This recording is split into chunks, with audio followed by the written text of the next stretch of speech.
Hey everyone, this is Mike Matsuno. It's August 18th in Japan, and we are still going through a heat wave here in Japan. Today, here in Kyoto, Nabe, it's going to be about 96 degrees Fahrenheit. This whole last 3, 4 weeks has been quite hot. Japan had a typhoon last Friday. Some of you may have heard that the Shinkansen and all the flights were canceled for Friday. But fortunately, there was very little, or if any, damage, and of course, no death, no one died, or there were no injuries. But the heat wave continues, and every year, maybe some of you have heard that in Japan, over 1,000 people die every year due to heat stroke. And if any of you can let me know in the comments how the audio, how the video looks, that'd be great, just to give me an idea of how it's looking to you. Let's see. Another interesting thing is that Prime Minister Kishida is stepping down as Prime Minister, which was not really expected, but he felt that he had to take responsibility for the Abe faction scandal and the kickbacks and everything. So he'll be stepping down.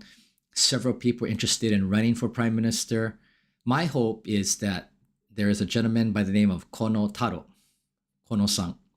And the reason that I hope if I could vote, I would vote for him is because he studied abroad. He got his degree. He was a degree-seeking student at Georgetown in Washington, D.C. in the United States. So I believe that he would have a more critical thinking way of looking at things and a more logical approach to problem solving. So I hope he gets it, but we'll see. There's several other people running. Exchange rate is about, 147 to the dollar. So it's slowly declining. But again, remember, anything over 125 is still great. So still in your favor if you come to Japan. 147 is awesome, I remember when it got down to 130, I started changing some money thinking that it was going to zoom back up. Never did. Actually went the reverse way. And so I'm still in a holding pattern. Let's see. Hey, Sammy, thanks for joining me. Thank you for letting me know that you're on and everything's okay. The Koshien baseball tournament. For those of you who don't know about the Japan high school tournament league, it's called Koshien, which is the name of the area or the stadium out in Hyogo. And this is where all the high schools, the best of each prefecture, go and compete twice a year. It's the honor of honors for all baseball high school players. In fact, if they get to go to Koshien, when they leave, they all take little bottles of the soil of home plate, and they put it and they bring it back and they put it almost like an altar. And so it's a really reverent thing to be able to go and say that I went to Koshien, for the rest of their life. That's like a legacy, like I went to Koshien. It's happening right now.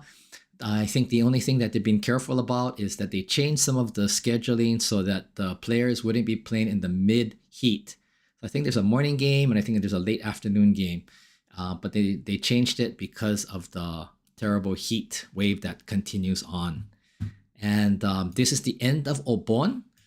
And so what they have on the news is they call it the U-turn. U-turn means that people went home for Obon.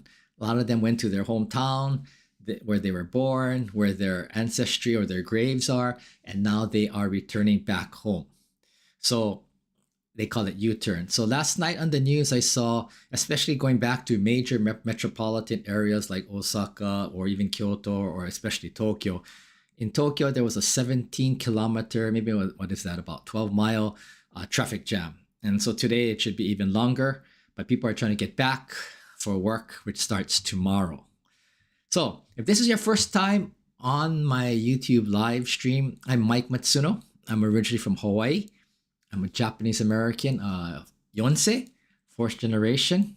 My great grandparents left Japan for Hawaii, over 140 years ago, maybe somewhere in the 1880s. I've been in Japan for over 30 years. I have a Man in Japan YouTube channel that introduces different perspectives of Japan. The lives are part of it. I do a podcast interview style on some, and I just do regular videos too. If you're interested, in the description is the link. Please subscribe and let me know if and comment if you are interested in what you're interested in about Japan, and maybe I could do a little video or cover a story about that. So again, please subscribe. The link is in the subscription. 2 live streams ago, we talked about English education. I do a live stream every 2 weeks, so almost a month ago, and how that in Japan, the English education system has really not been that successful. Even though people now students start in the elementary school, 3rd and 4th grade, 5th and 6th grade, they do just one class a week, and then they in the junior high school and high school they do 3 years, and in the university many people do 2 to 4 years. So a person could basically study between 6 to 10 years, and yet the ability to communicate in English is still very limited in Japan. So even with all this studying, it's not conducive to people actually being able to communicate. Hi, Al. Thanks. Oh, Al Banks writes that Japan plays Venezuela on Monday in the second round of the Little League World Series. Yeah, I heard that in the Little League World Series is going on right now, and that I'm from Hawaii. The Hawaii team from Maui is doing quite well. I think they're in I don't know if it was the quarterfinals. And I guess Al says that Japan, I think last year or the year before, it was Japan and Hawaii in the finals, I think. But again, I think the system is a little bit different though, because I think from Japan, they take the best, if I'm not mistaken. They take the best of the Little League players. Whereas in America, because it's so big and there's so many teams, the team itself from wherever it comes from. So if they're from Maui, they take everybody from Maui and the coach, and they go to play within the Little League World Series if they have won in their division and they beat the American regional teams also. So it's a little bit different, but yeah, that's what's going on. So good luck to Japan and good luck to Hawaii.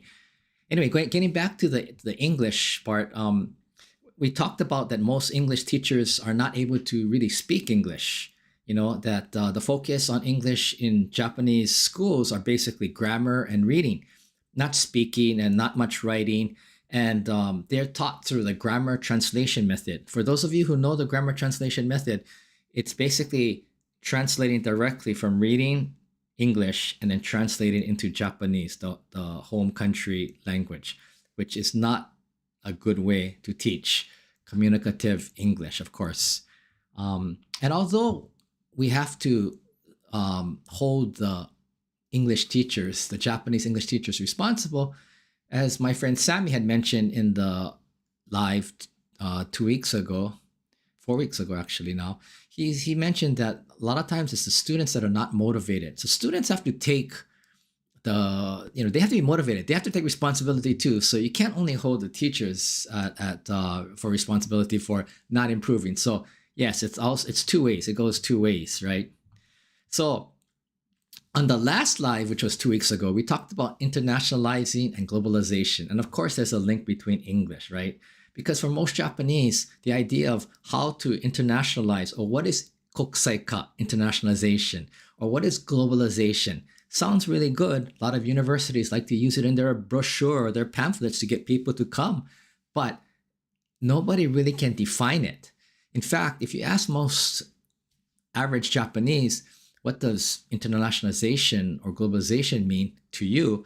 Most of them, some might say study abroad, but a lot of them will just say someone who can speak English well. That's pretty much the bar. It's very low. It's not about living and working abroad. It's not about studying internationalization or globalization. And if you recall, in my last live, I talked about in 1990, the foreign ministry established this policy about creating global jinsai, or international human resources, in Japan. These people who are going to be Japan's corporate samurai warriors out there competing in the 21st century. And the idea was to create people who be, ready to go when they came out of the university.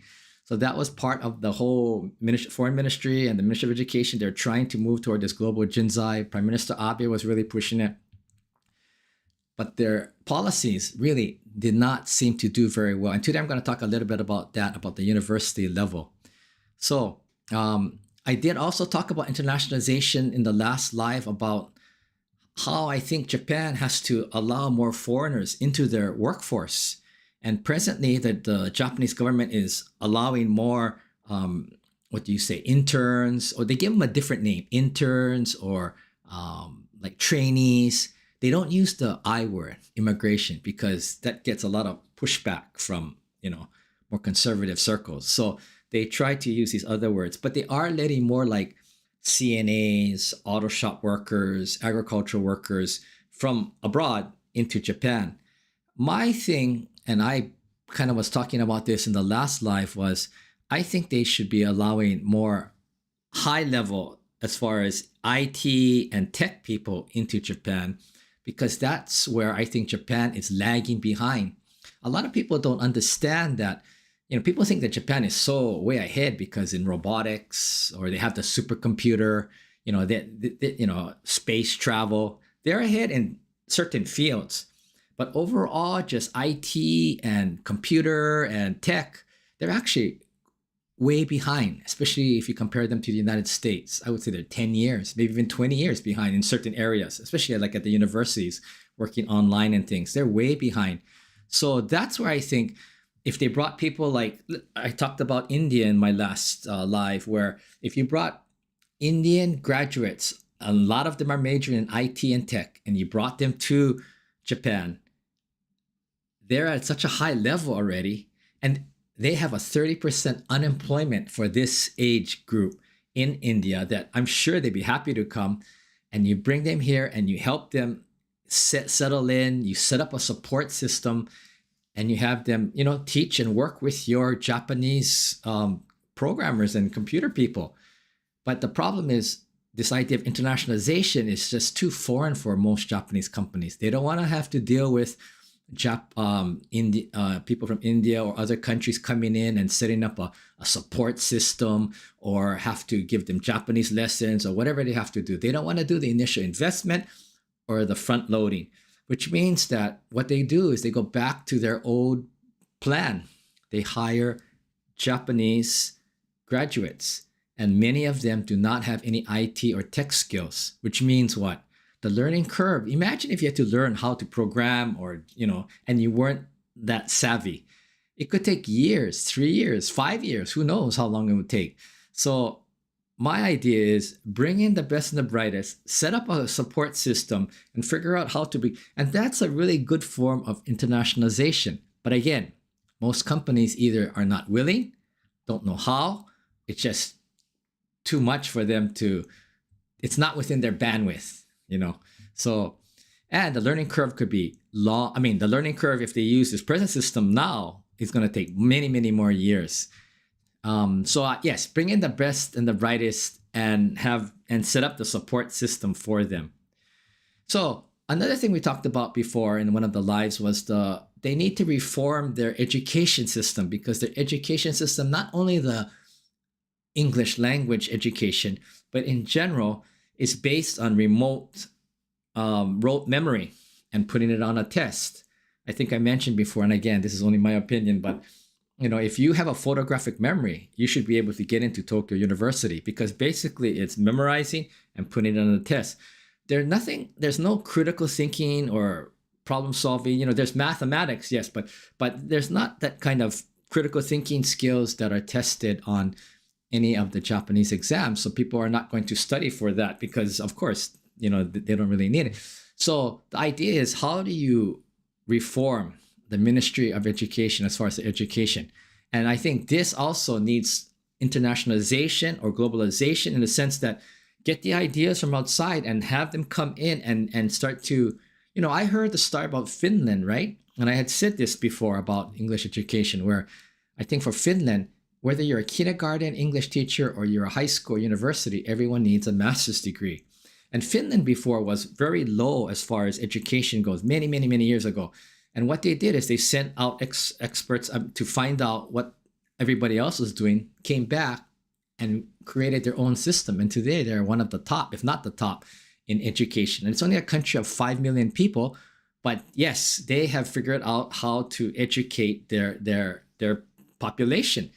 Japan should do something like that. I think part of it is Japan is very insular, that they always kind of depend like within. They figure that they don't want to go outside And I think that works against them. And again, that's also a kind of internationalization, being open to accept new ideas, to create new ways to make your society and your culture better. So internationalization and globalization still very small in Japan. People don't understand what it means and what to do. And today I'm going to talk a little bit about the universities, and where you would think, okay, if anybody can make things happen and internationalize and globalize, it should be the universities, right? You got smart people, you got smart teachers, professors, and you got people who are going to go into the workforce. So you want to have them ready, supposedly. And so today, I believe first, I just want to say from my perspective, a lot of times I'm just giving you my opinion, and you can take it for what it's worth. But today's subject is a little bit close to me because I think I'm one of the few people who have studied for a degree. Now remember, degree seeking and studying for a degree versus just doing an exchange program or study abroad program for a year or a semester, no comparison at all. Completely different. When you go on an exchange or study abroad, it's usually a fun time. You're having a great time. It's not that serious. It's not that strict. And when you think about like Americans coming to Japan to study an exchange or study abroad program, they're not studying in Japanese. They're studying Japanese. And then in the afternoon, most universities have courses on Japanese economics or history or manga or whatever in English. So it's catered down to the student, the American or the English-speaking student. Whereas if Japanese go over on an exchange with an American university, they are supposed to take all their courses in English. And if they want to take ESL, or English as a second language, and study English, that's on a separate paying system where they have to pay. So to me, when I was working as the director of the International Center of Osaka Gakuen University, I used to fight with American universities, not fight, but argue and say, your students are coming in for like a JSL, Japan as a second language. They're studying Japanese and they're getting courses in English that we create. And why can't you offer the same? But again, America, their universities are very business oriented, and they're, they control, right? Because they're the top. And they basically said, sorry, this is the way it is. It's kind of like take it or leave it. So again, a lot of times, Americans say, well, I studied in Japan. It wasn't that hard. Most Americans or, Western students are studying in English, or they're studying Japanese as a language. They're not studying in Japanese. Okay. Now, I have studied in Japanese at Doshisha University for a master's degree. And of course, I got my degree at Oregon, Willamette University, undergraduate, and I got another master's at University of Hawaii. So I have studied in both countries. And I have also taught at universities, at the University of Alaska in Fairbanks and here in Osaka Gakuen University. So I have taught and I have studied in both systems, degrees, and then I also did as a profession. And so I think today I can give you kind of a good insight or perspective of how the Japanese universities are operating to so-called internationalize or globalize. Here are some of the challenges. Let's just jump into it for Japanese universities. Most professors and administrators don't understand the concept of how to internationalize the curriculum. And when you talk about international curriculum, most people wouldn't understand that either. But to people who kind of understand this idea, people who are more in the field, it's about like international your classrooms, your textbooks, your examples, your PowerPoint. If you use PowerPoint, your videos or whatever you use, you're trying to internationalize it by bringing in examples and things from outside of Japan, as well as maybe you're doing like an online exchange with another country. And usually, of course, it's in English, which means that English again becomes a problem here, right? If the students your students in Japan don't understand English, then you really can't do that, or you're not at the same level. I've seen many online exchanges. And I see them even in Japan. In Japan, a lot of times they want to boast like, oh yeah, look, we're doing this, online. I forgot the name of it. They have some special acronym. But when you look at it, really, what they're doing, it's really low level. It's still amateur hour. No one is doing it at a level that's even close to getting some real value out of it. And so that's why I think that Japan really needs to up their game as far as internationalizing English, all part of that, right? Also, the idea of how to collaborate with overseas university is a big thing. And the problem here is that they are not able to, whether it's communicate well or they don't know the system, because a lot of the Japanese professors in Japan have never studied abroad or never worked abroad.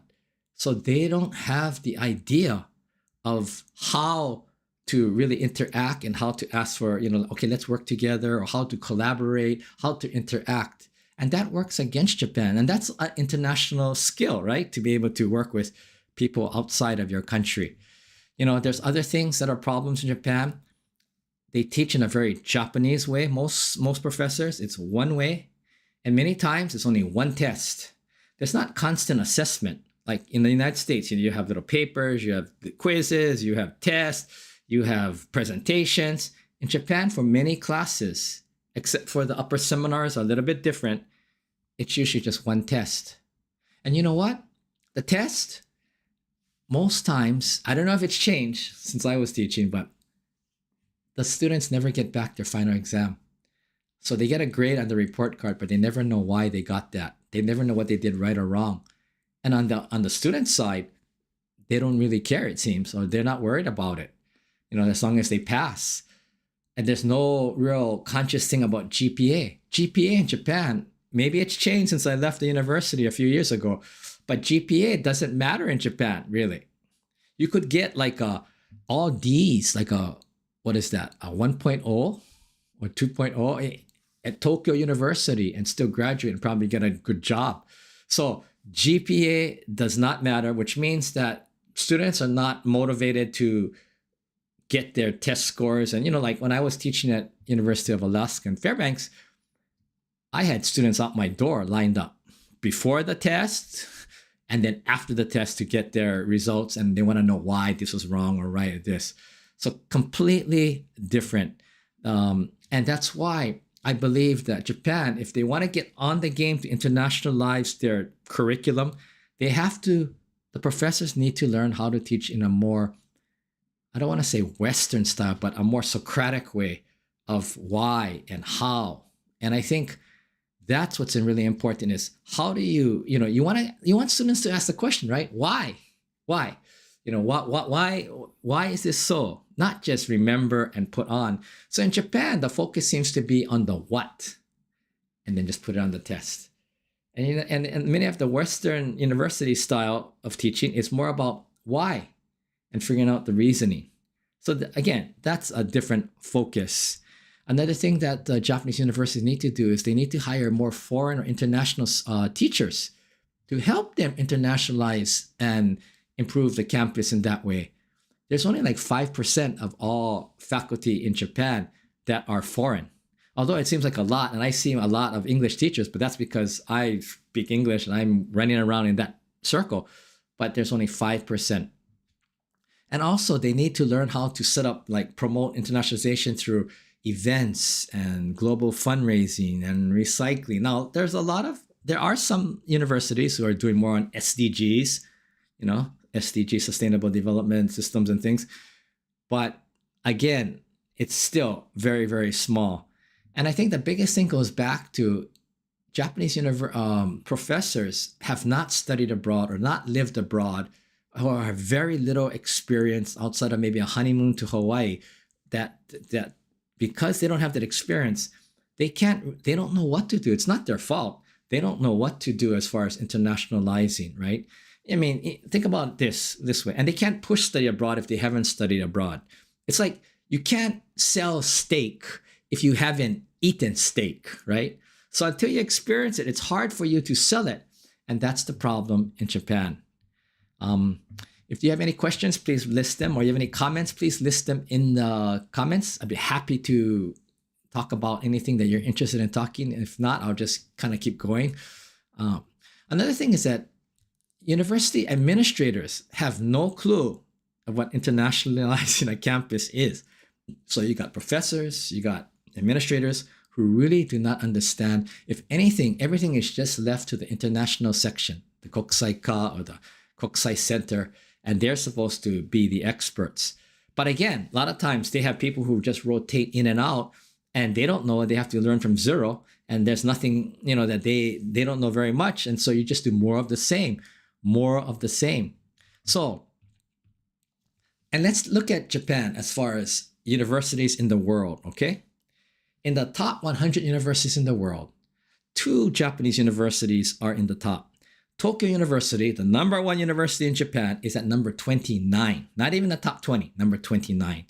In fact, they went up. They were like 37 a couple years ago. Now they're 29. And Kyoto University is number 68. Those are the only 2. You have China. I think they have 2 in the top 20. You have Singapore with a population of 5 million people. They're in the top 20. So Japan really needs to work on improving this, not only the ranking, but because one of the big things that they're judged on for this ranking is international outlook and research quality. Those 2 things. And the research quality then also influences the university's research. So that, again, research and international are where Japan universities are suffering. And, if they internationalize, I think they could up their game all on both of these, up, much, much more.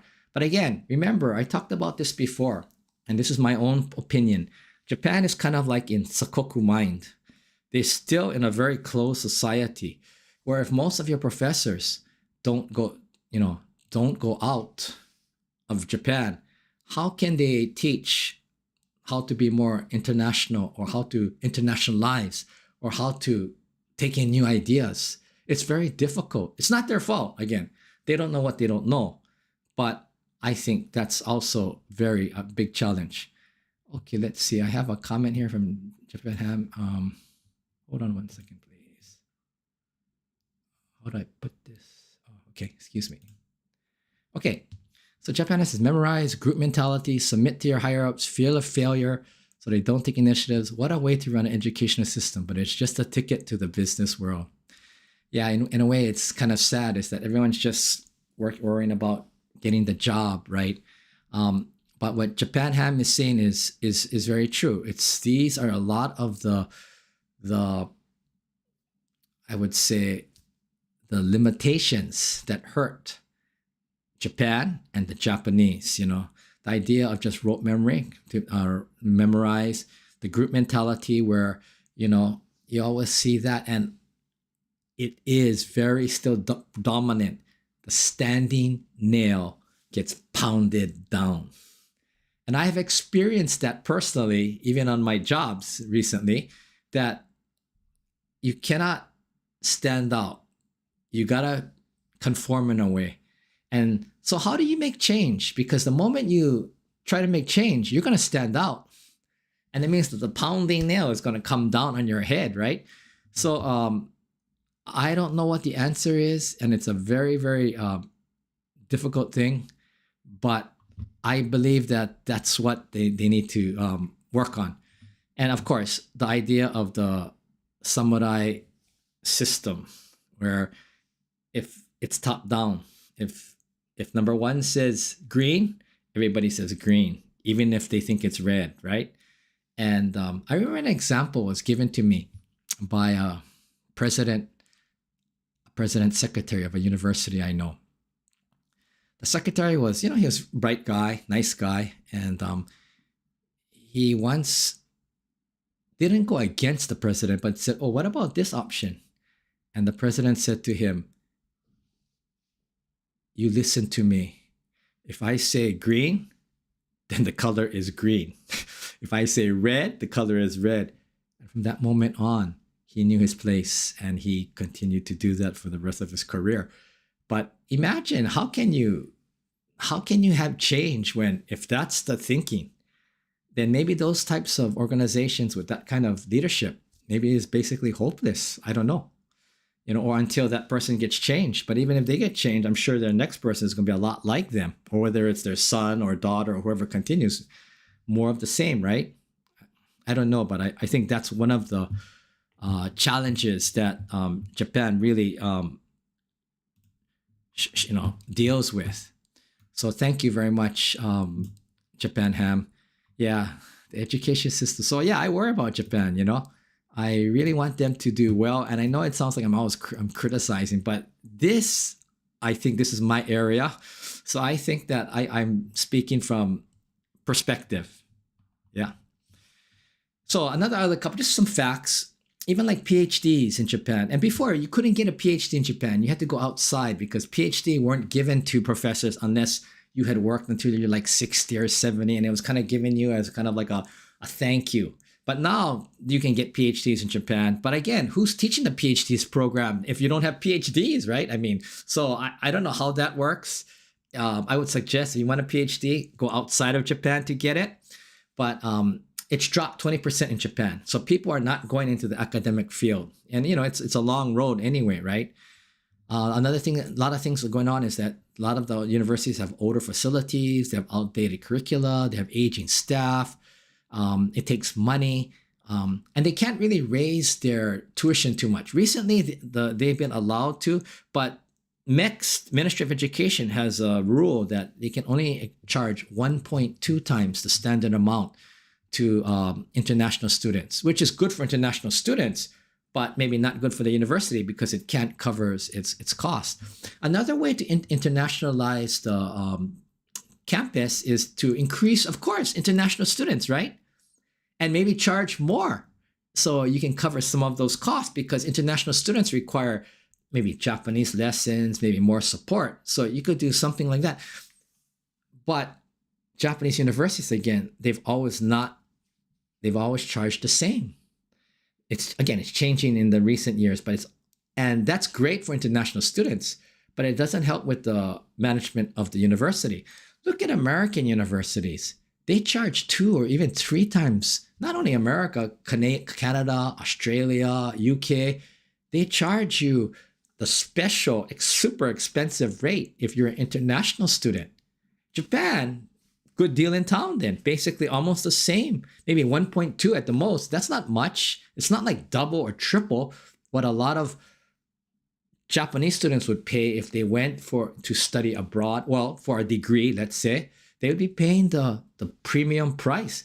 That's how a lot of American universities make money. They overcharge international students. That's not the correct word, but that's what it looks like to me, especially since I worked in the Japanese university and I could see how much they were getting charged. But yes, increase the number of students. This would promote, a good image for Japan. Foreign students in Japan would help internationalize the classroom. It would help internationalize the campus. It would give Japanese students new ideas and new ways to think. And I think that what is also important is that if students would come to be degree-seeking students in Japan, it would really help because, again, degree-seeking students and study abroad or what do you call exchange are completely different.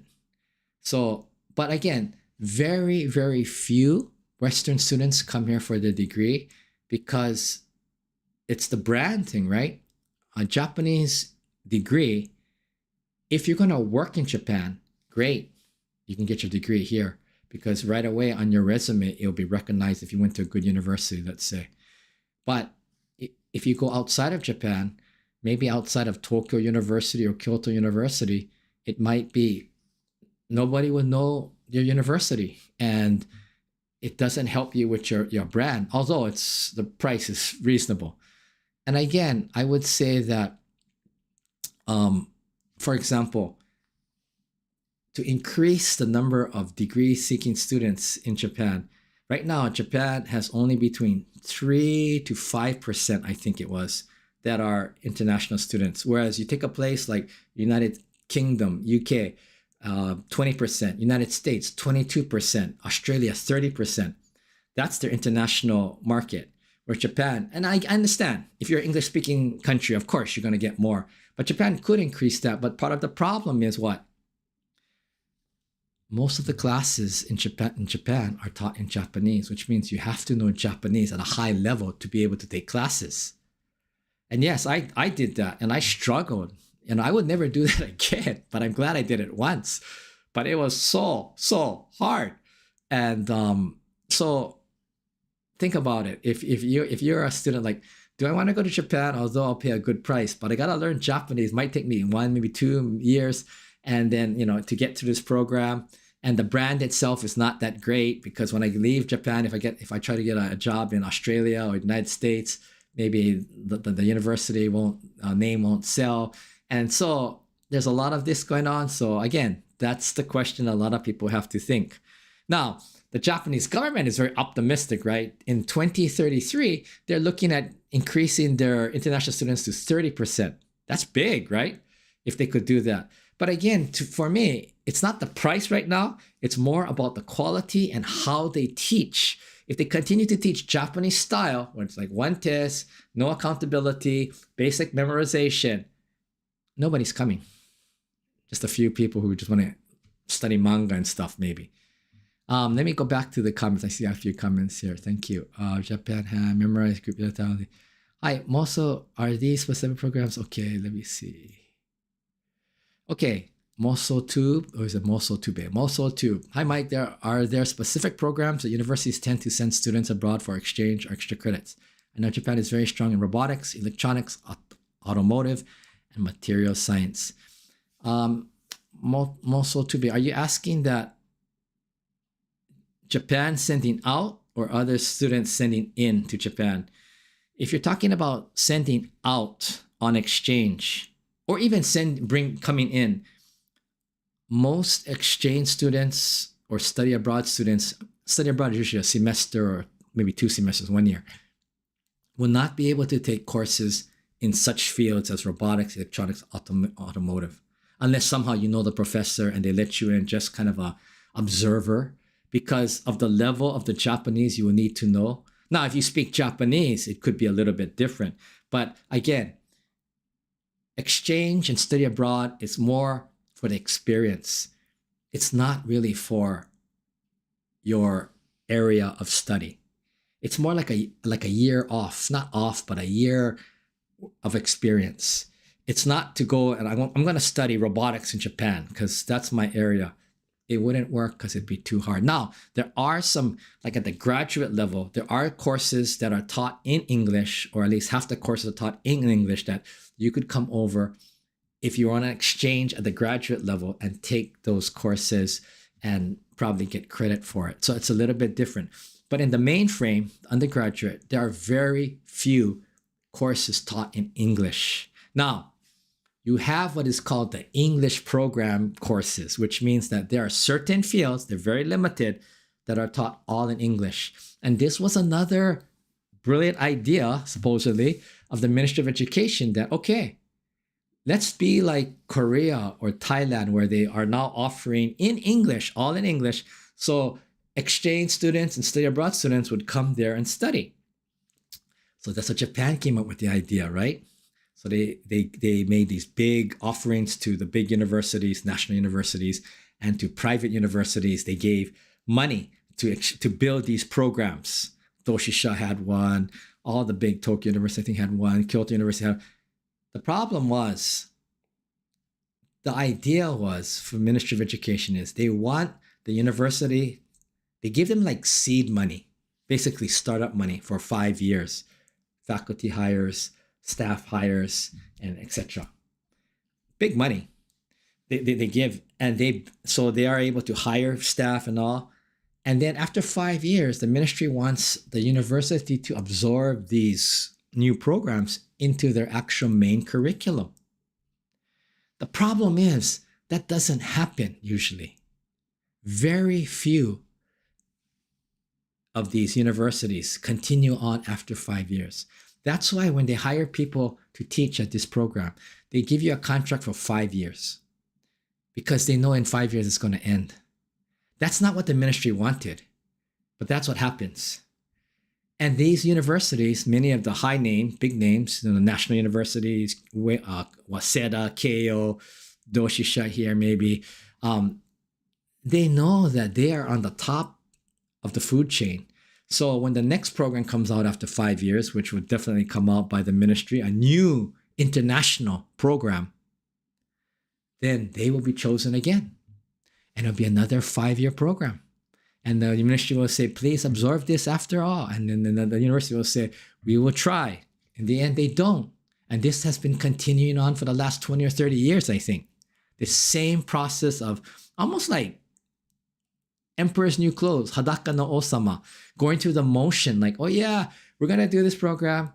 I call them, and yeah, I was told by one of these senseis, it's called Dejima program. You know Dejima? Dejima is in Nagasaki. It's when Japan was in isolation, Sakoku. I always use the word Sakoku mine. When they're in Sakoku from 1603 to 1858, 250 years, the only port of entry, and I think only once or twice a year, the boats would come in from China or I think the Netherlands, the Dutch, they would let the ship come in to trade. And that was called Dejima, which was the only contact to the outside world. These programs were called, maybe still are called, Dejima programs, meaning that they are programs that are put on the campus for those 5 years, and they are the connection to the outside world. But the main campus is not affected. The main campus doesn't absorb these in, doesn't welcome them in a way. It doesn't use to internationalize the campus. They just keep Dejima there. And that's their source outside. And then in 5 years, this is gone. And there's a new Dejima program in the same university at a different place. That's all that happens. It's kind of almost like a game, which I think, what a waste of money, And these top level universities continue to get the funding. Whereas all the rest of the universities, Japan has way more universities than it needs. It should be cut by 30 or 40% actually. But all these all these smaller universities never get the funding. So it's like doing the same thing over and over. Like I always say, and I've been told by one of my viewers that Einstein didn't say this, but the saying is right on. Doing the same thing over and over and expecting a different result is the sign of insanity. And that's what's going on in this Dejima program. Okay, so thank you.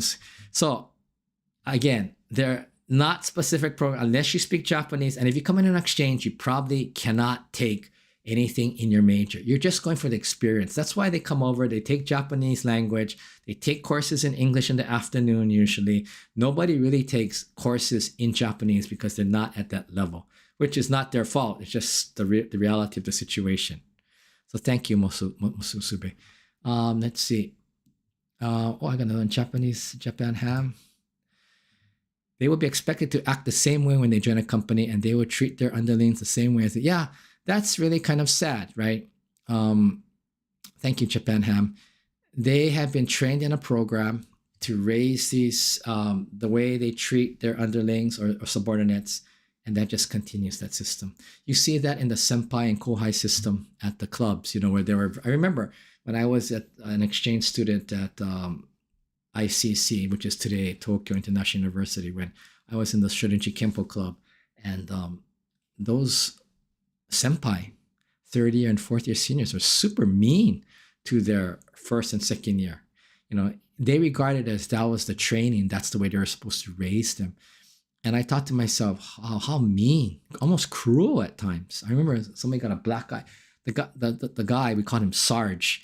He came from behind the guy. He didn't even give him a chance to, and hit him in the face. I remember he got all black, and he had to keep practicing. It was really like abuse, basically.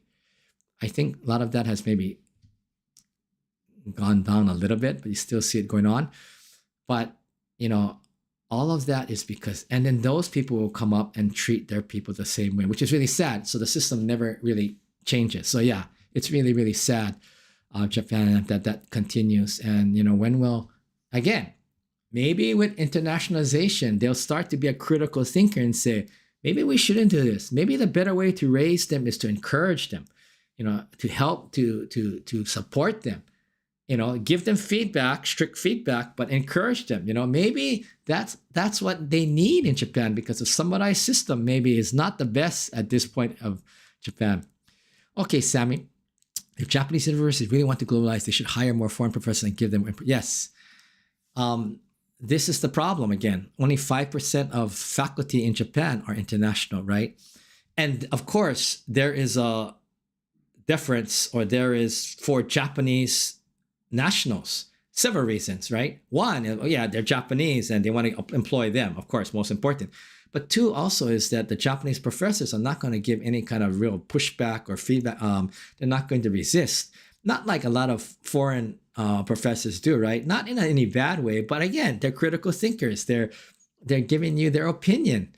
The administration doesn't want to hear your opinion. So they would rather have Japanese that just like sheep, just quietly follow along. Remember, the standing nail gets pounded down. So that's exactly what this is. Now, remember, I talked about in a couple of live streams before about Tsukuba University in Ibaraki, which in the 1970s and 80s, I think it was, they were supposed to become like the new Silicon Valley of Asia. And the whole idea was, we're going to have all these businesses around, companies around, and we're going to be the center like a Stanford University. And it never happened. Well, they were bringing in people on scholarship and putting them through their postgraduate programs and all. The problem is the Foreign Ministry did not want to give visas to these people to teach or stay. And in the end, they said, thank you for coming and thank you for going. And so all these other countries like Germany and Singapore and Hong Kong and the United States picked these people up. They were trained in Japan and they got good education, and they were working for, they work for them. So Japan, again, as I said before in the live streams, is they trip themselves up. It's not somebody else tripping them from outside. Their systems trip themselves. And that's why and to me, like, these should be the easiest problems to solve, because it's internal. It's not external. But in many ways, it's, for many Japanese systems and companies and universities, it's the most difficult. They don't know what to do, or nobody wants to say anything because you don't want to hurt somebody's feelings. You don't want to be a standing nail, and on and on and on. I have seen it, and I've seen it every day wherever in my job also. So yes, it's very true that they need to hire more foreigners. And you know what the sad part is that there is a shortage of workers. And yes, many of them are at the service levels and things, but they need, I had mentioned at the beginning of this live stream, why don't you bring in IT specialists? Doesn't have to be from India, but in the world, there's a lot of people out there who would like to come to Japan. Now, if you look at the India rupee, and versus the yen still is quite strong. So I'm sure people would want to come. You just have to be able to invest and set up those programs to support them while they are here until they can transition in. That might take some cost at the beginning, but once the first group comes over, the first group can take care of the second group, and on and on and on. So set up a system that works. I know there are a couple of companies in Tokyo that are doing that. They brought in people from India and they're setting it up. I don't know how that's going, but I would think that's the only real option. Yeah. So thank you, Sammy. If anybody else, anything else they want to add, please do in the comments. So again,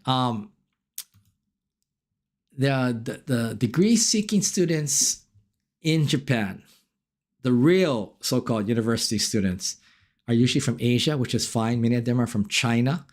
There's like 115,000 from China. But it would be nice to have other countries outside of Asia, especially Western countries, that would bring in a whole different way of thought and thinking. As people from Africa or South America, very, very few people are here. But the goal of Japan is to get 30% international students by 2033. And my question is, I don't know how you're going to do that if you keep the present system with the present way of teaching, with the present, level of. See, another problem is even in the English programs. Okay, I was talking about those English programs they set up, right? The English programs are set up that you can take 4 years and graduate in English. Everybody's going, yay, wow, all English program, great, right? The problem is, first, the students in the class are almost all, the majority are Japanese. So of course, before the class starts and after the class ends, they're all speaking what to each other? Japanese. They are trying to fill those classes with foreign students. And so at the beginning, they were scholarshiping a lot and it was 50-50. But more and more and more, they don't have the money because the 5-year, the Dejima plan ended. So now they have to survive. If the program is going to continue, a lot of them disappeared. I think Doshisha continued theirs. But when I said to them, how many people are in that program? They told me, 30. I said, 30? How can you survive with an entire faculty and run a 4-year program with only 30 students? And they go, oh, no, but it's a good program. And I thought, oh my goodness, how naive. This was the Doshisha University director of the International Center, who I knew quite well, who said this to me. And I said, how naive. I was thinking, I didn't say that, of course. But again, the thinking is that there's no sense of like you got to make money or you got to figure out how to make it survive. And these Doshisha continued their program. I don't know if it's still on, but they continued it even though it was running at a loss. So other courses would cover the cost and be able to allow that to go. But that's why most universities just do away with it. But again, in those English courses, and I have a good friend who was in the Waseda All English program. And Waseda is one of the top, right? Tokyo University, Waseda Keio. And she said to me that in those courses, so I asked her, after she did 2 years of that program, she went for study abroad 1 year, I think at Lewis and Clark in Oregon, and then came back, graduated. And she was in the company I was working with, a study abroad company. And I asked her, and I said, tell me, you saw how they teach in America. Do they teach like that at Waseda? And she said, no, they teach the same as they teach in Japanese. So I said, you're only getting like one test? You're not getting constant assessment? She goes, yeah. And I said, so they're teaching in English, correct? She goes, yeah, they're speaking English, but their teaching style, their presentation style is same as Japanese. Boring, one way, no student interaction, not student-centered. And I was shocked because the whole point of creating this all-English program, you would think, wasn't only English, right? It was the idea that you would make it like a Western style or more of a Socratic style of teaching. But it wasn't. Everything else was the same. Just English was the language used to teach one way. The moment that the student left, they were speaking Japanese because it's all Japanese, usually more Japanese, very, very few foreigners. So again, I thought, wow, what a waste of money. It missed the whole point. And so a lot of students might falsely believe like, oh, I took this program, or companies might think, oh, you can speak English. Well, they listened and they probably are very good at comprehending English, but they never really had opportunities to speak English or communicate in English unless they had foreign student friends. So yes, again, I think they set up the program, but when you look underneath, where's the beef? Where is the beef? Okay, Japanese Sam says, I'm going to put this on 1 second. Let's see. Okay, Sammy has another comment here. Let's put it on. Sammy says, I was treated as a black sheep, but in Canada, where I've been living for the past 3 decades, I'm called a maverick. It's a big difference. Yeah. Yeah. That is really interesting. In Japan, Sammy might be looked at as the black sheep in a negative way. I think this is right, Sammy. And then in Canada, he's looked at as a maverick. So again, same person, different perspective. So positive, is the glass half full or half empty? Basically, that's what you're saying, right, Sammy? But yeah, I'm glad you're a maverick. Stay in Canada. You can be maverick.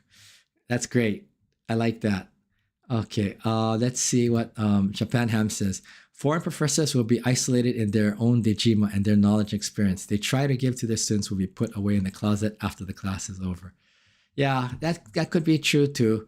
In some ways, they will be isolated. Depends on their Japanese level and how well they associate, and again, who their department people are made up of, and they will try to give what they try to give. Yeah, but hopefully, Japan Ham, that even though it's slow, gradual, that these foreign professors will chip away at these students, and maybe even if it's a small part, that little bit, oh, they think a little differently, or they see things a little differently. I think it's a start. It's better than nothing, I guess, is what I'm saying. But also, I think eventually that will start to grow as Japan starts to realize how important it is to be so-called global. Again, nobody understands this right now. And if anything, Japanese are going backwards in the sense that back in, I think it was 2000, I had some data where Japanese were actually, there were like 80,000, I think, Japanese students going over study abroad. But whatever that means is kind of, hard to say. And then it got down to 80,000 in 2002, 60,000, I think, in 2013. And today, after Corona, it's about the same as that. But again, when you say 60,000, it could be a 1-month program or a 2-week program. A lot of times the Japanese government and JASO, that's the underneath the Ministry of Education, they take care of study abroad. They count everybody. So even like inbound, right? That was the big thing Abe had. We're going to get 300,000 students by, the certain, and they hit that amount, right? I think 2018 or something, they hit 300. Everybody was like, yay, yay, yay. My question was, are these degree-seeking students? Probably very few. Not many, at least. Are they, how long is the program? Is it at least for a year? A lot of the American programs were 1 semester, sometimes 1 month. They're even 2-week programs, right? And they were counting them. There were vocational schools. Now, vocational schools are fine. They can be counted, of course, and things. Anything that's, like a college or a school, that's fine. But when it comes down to length, if it's very, very short and very limited, then you really can't say that we can count them as the same as a degree-seeking student. But because the government needed to show numbers, they just put them all together. Just so say, 300,000, yay! But that's not the true story. So, be mindful when you hear something like that it's not always the same story. Okay, let's see, teachers at any level, let me see. Japan Ham, let's see what Japan Ham says here. Teachers at any level in schools at any levels will not be given the respect influence they would be given in any other country. Teachers at, what do you mean, Japan Ham? Teachers at any level in schools at any level will not be given the respect. You're talking about foreign teachers, I guess, right? I'm not sure if that's true. Oh, okay, you wrote down here. Thank you. I see. Foreign teachers. I'm not sure. It depends, It's really hard because if you're willing to pay your dues, I think you can get people to buy into what you want to do, but you got to pay your dues. It might be a couple of years of just sitting at some Japanese meeting that every week that you don't understand anything, or just, being nice to people. It's hard. It's hard to go in and be a maverick right away. It doesn't work. You got to get buy-in and people to like you and things. And I think that has been my problem, is that in my companies, I thought that I had enough of a background that I could do what I thought was right. And again, I failed on that because I got stopped right away with a yellow card, basically saying, Mike, don't worry, don't do anything. Everything will be okay. There's no rush. So anyway, yeah. So thank you, Jeff Ham.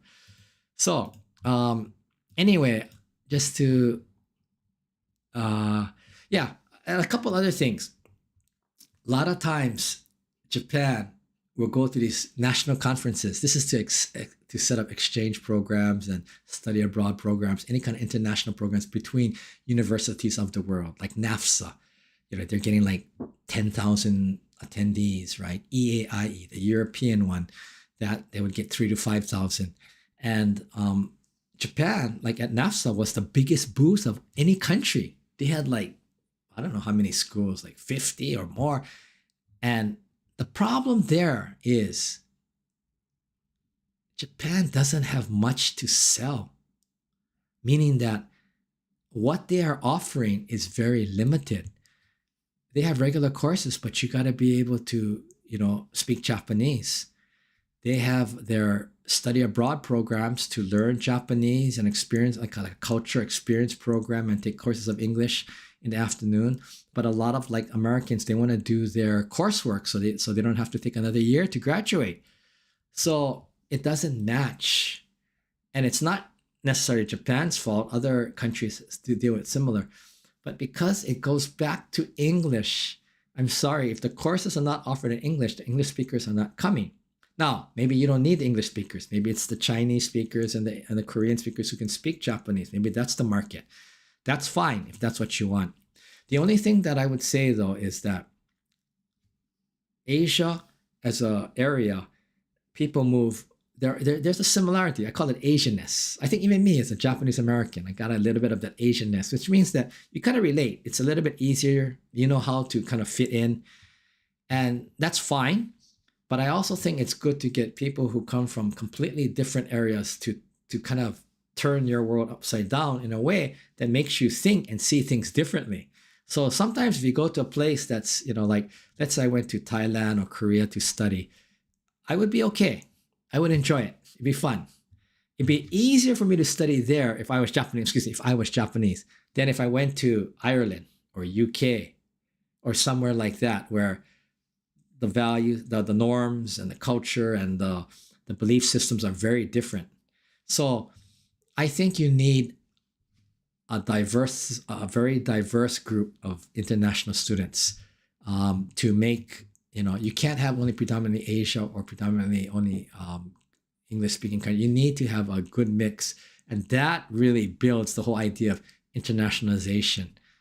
I was at a dormitory in Kyoto. It was run by the Swiss, I don't know if it was the government, and it's still there. I don't remember the name, but when I was at Doshisha, and they had a kind of a neat way of quota system. So 50% were Japanese, and then they took, different countries. Maximum, I think, was 3 from one country.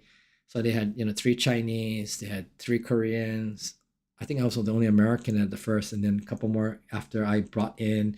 And I thought it was at least a good example of trying to make more of an international idea where you set a quota system. Some people don't believe in quota systems, but sometimes you have to do that. If not, you have predominantly only one, which doesn't really help with the whole idea of internationalization. Okay. So there's more things I wanted to talk about, but lastly, I wanted to end like most Japanese professors or presidents of universities, they don't get it. They live in almost like a fantasy land, or maybe they just say things that sound so lofty.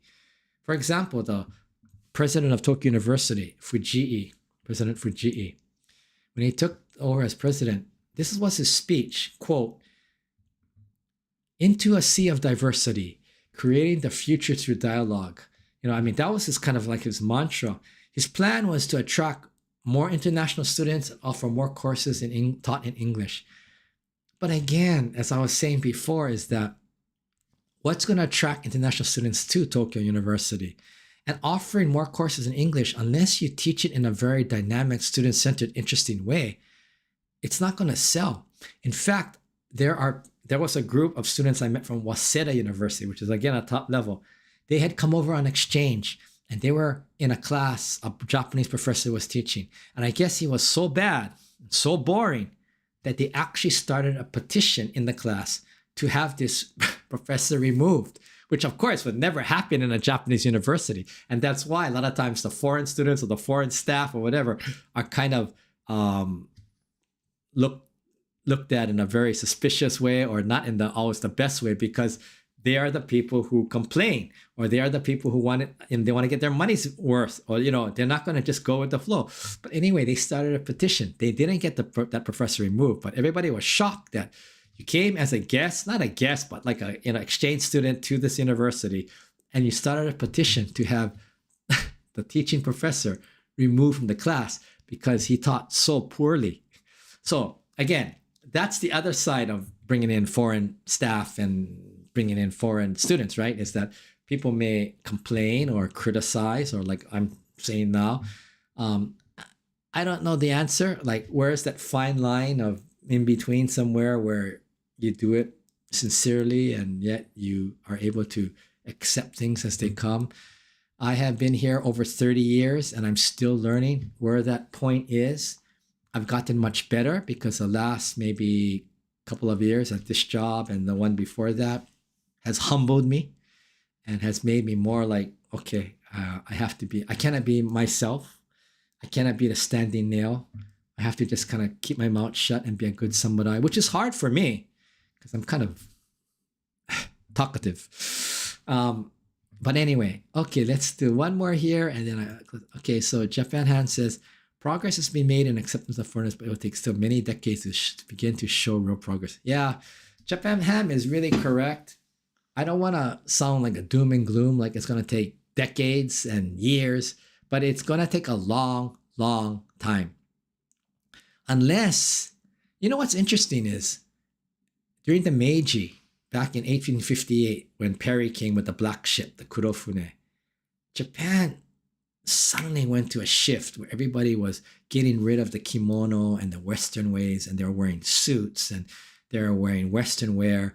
And, like I remember, I think is it New York or Boston, one of the museums there, they had all the block prints because in the Meiji era, Japan was throwing those out and somebody was smart enough to collect them and bring them back to America. So there are a lot more there than I think maybe in a lot of the museums in Japan. So, but they were able to do that shift, which is very interesting, so something clicked.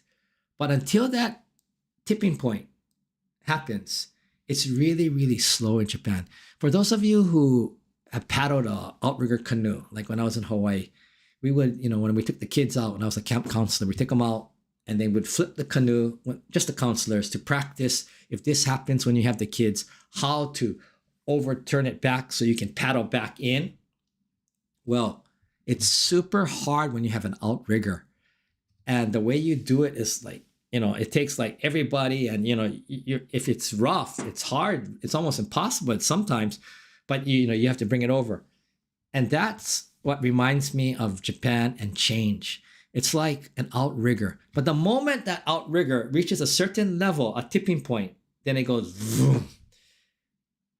Where is that point in Japan? Is it 10 years, 20 years, 30 years? Who knows?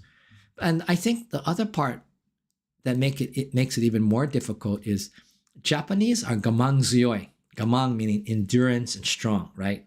Gamang or bitoku. That means gamang, to endure and withstand, is a virtue in Japan, right?